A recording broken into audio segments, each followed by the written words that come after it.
As you guys can see from the title today, I'm going to be talking about why I really respect Saul Canelo Alvarez.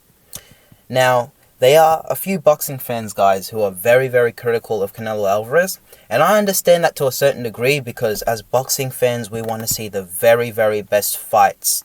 You know, a lot of the time, boxing fans, although I do think they exaggerate this, they feel as though, you know, the best fights do not happen.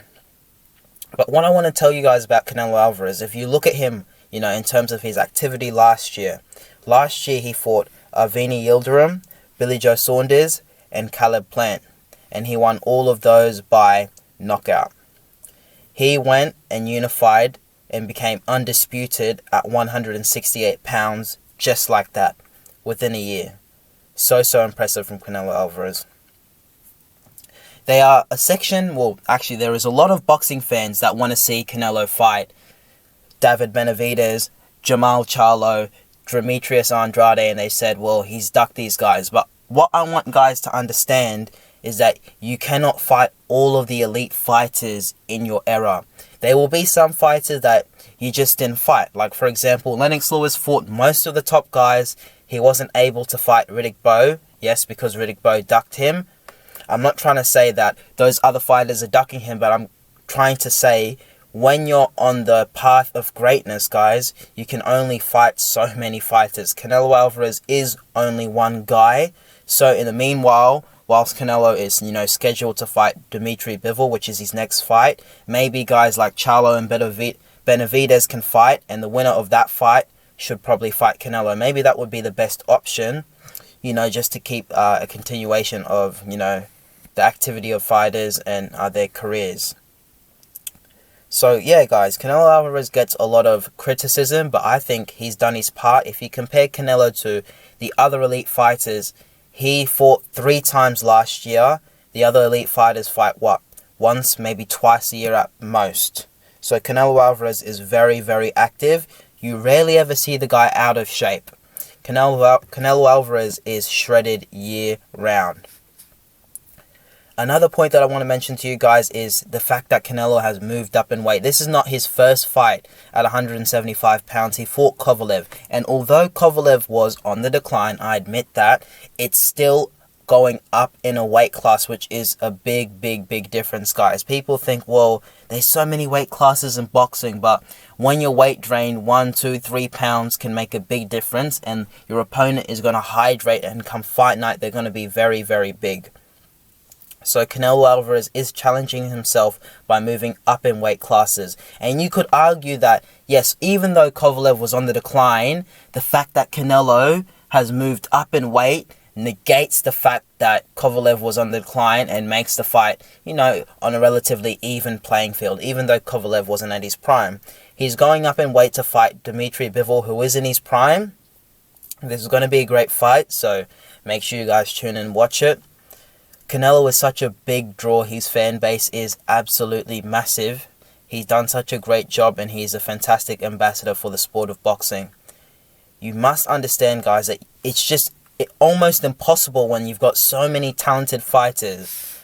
Caleb Plant, Billy Joe Saunders, Demetrius Andrade, Jermall Charlo, David Benavidez, guys at 175 pounds. It's impossible to fight all of them. But what we want from Canelo is to fight as many as he possibly can, which, yes, is a big ask, and I feel like he's on the way to do that. Remember, guys, these things take time. You go fight by fight. I see a lot of people frustrated that he's fighting Triple G. Yes, it would be better, I admit, to see Canelo fight a Jermall Charlo, a Demetrius Andrade, or even a David Benavidez. But as I said before, guys, you can't always fight the top guys. And Triple G is still a very good fighter, even though he's a little bit on the older side and they've already fought twice. It's just virtually impossible to fight every single top opponent. The most you can do is fight as many as you can and make the case and establish your legacy as a great fighter. And that's what I feel like Canelo Alvarez is doing. So he definitely deserves, you know, a lot of respect, and he should be appreciated, Canelo Alvarez. So what else I would have to say, guys, is that all the fighters want to fight Canelo Alvarez because, you know, as he said, he is the cash cow of boxing. That's why you see that Kamaru Usman wants to also come in from the UFC to boxing and fight Canelo Alvarez, because he generates so much revenue and fighters can make a lot of money. That's why these fighters really do want to fight Canelo, but as I said before, there's only so many people Canelo can fight because he's one man. You know, he's not 2, 3, 4, 5 men. If we had 5 Canelo Alvarez's, he could fight Triple G, Dimitri Bivol, Jamal Charlo, Demetrius Andrade, and David Benavidez. But as I said, guys, he can only fight so many people. So credit where credit's due to Canelo Alvarez, because he has a fantastic resume. Yes, we want to see him add further onto his resume, but Canelo Alvarez has fought so many fights. If I just quickly look at his box rec, he's got 39 KOs, 57 wins, a single loss to Floyd Mayweather, and 2 draws. Fantastic resume. That's what we want to see from an elite fighter. Remember, guys, Canelo is a 5'8" fighter, and he's going up to 175 pounds to fight Dimitri Bivol. He's really entering Dangerland, but he's risking it all. That deserves credit. Someone who takes dangerous fights. And one point I want to bring up, guys, is that Canelo is taking a arguably more dangerous fight and is going to get less credit. Think about this, guys. If Canelo fought Charlo, and let's say hypothetically he were to beat Charlo, he would get much more credit than going up in weight and beating Bivol. Even though going up a weight class, you're stepping into enemy territory, dangerous territory, but he's still risking it because he feels like, well, I want to be undisputed at 168. Why can't I be undisputed at 175?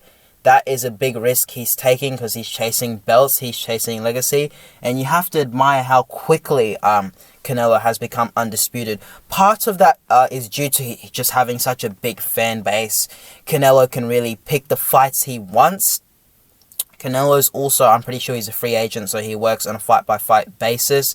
So in a way, he's kind of like his own boss, but we have been seeing him deal a lot with Eddie Hearn. So yeah, guys, just recognize that as a fighter, you can only fight so many people. Canelo Alvarez has done such a great job. He's chasing greatness, and good luck to him in his career. And let's see what he can do against Dimitri Bivol. Alright, guys, please consider liking, subscribing, and sharing the videos. It will be highly appreciated. You know, doing these small things encourages me to make more videos. Peace.